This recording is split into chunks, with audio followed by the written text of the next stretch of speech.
All right. We're trying to find this this next spot which Dave's told us about. As you can imagine, you look, it's a bit of a rabbit's warren. Bit lost. Let's see if we can sort of work our way through.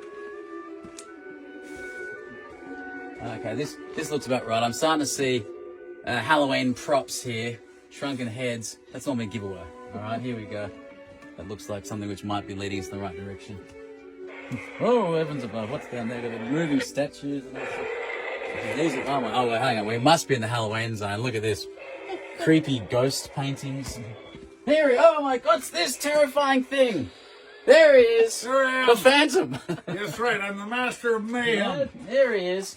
Alrighty. So, Dave, we are in the area now where you store a lot of your good Halloween props. Right, because... Let's talk about it. Well, I ran haunted houses for decades, okay? I ran a haunted house called the Dungeons of Darkness and Doom, and it was about the Evil Hill family. Yeah. And then when I decided to get out of that and get into Super Monster City, I thought, well, I can't throw all this cool stuff away. Yeah. And so it all came down here to live with me. And so the best of the latex guys, the monster guys, the figures, the scary nightmare guys, they're all down here.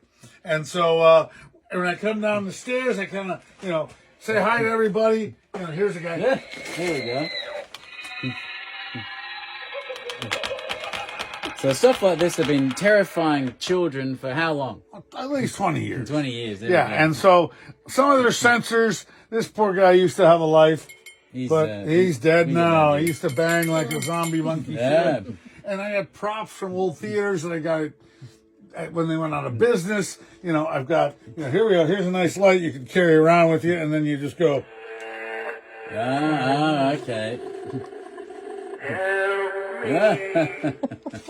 All right, just to add that, add to the suspense a little bit. There you go. So, David, tell me what the genesis of this, or where it all began. When did you first decide to run these great Halloween ghost houses and just normal displays? Well, first off, I was a monster kid. In the early 60s, monster movies were released to TV, and there was what was called the Monster Kid movement. Right. And so, having been grown up on, you might say, pioneers, cowboys and Indians and Daniel Boone, suddenly that was all kind of gray and brown. Suddenly there was gothic monsters full of nightmare, larger-than-life characters with huge backstories and scary things to tell. And I leapt into that world. And then in high school, there was a haunted house in the neighborhood. Right.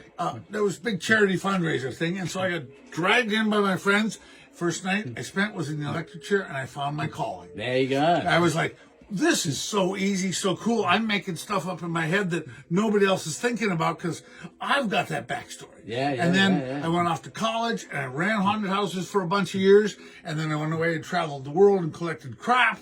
And then I ended up back here and I thought, you know what? I'm going to follow my passion and run haunted houses. And I did that for about 15 years. And then that got...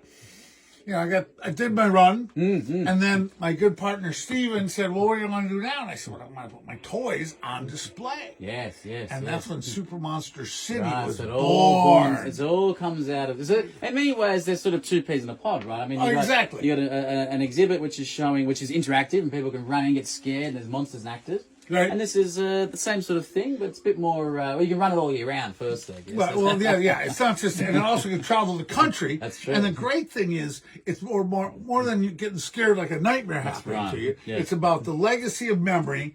You're remembering the past, and it's all about the future. Grandparents can share it, parents can share it. Kids all know these characters. Maybe not the scary guys in this room, but they all know monsters. They all knew the heroes. Heroes are bigger than ever. And so I was lucky enough in the moment to have superheroes come to life, the Silver Age of comics, the Monster Kid movement, and then James Bond and the Beatles. Can you imagine 4 bigger pop culture moments to be born into? That was amazing. Yeah. So that's how this all happened, and my parents put up with it all. Yes, that's right. I guess that's the next bit we're going to have to discuss. Is your family. Oh, yeah, my family. We can discuss them. I mean, luckily I come from a great line of horrors. We can talk about that in another room, maybe somewhere else. No, but there you go. That's what we're going to look for. Luckily, I was allowed to collect passionately and keep everything. So there you go. That's what we're going to next. Right. Who are the people that let this be fostered, for heaven's sake, at the beginning, and allowed this man to get at this out of control collection, and you know, that's fine. That's what we need to find out next. All right, folks, that's what we're heading to. All right, we'll see you there. Thanks, guys.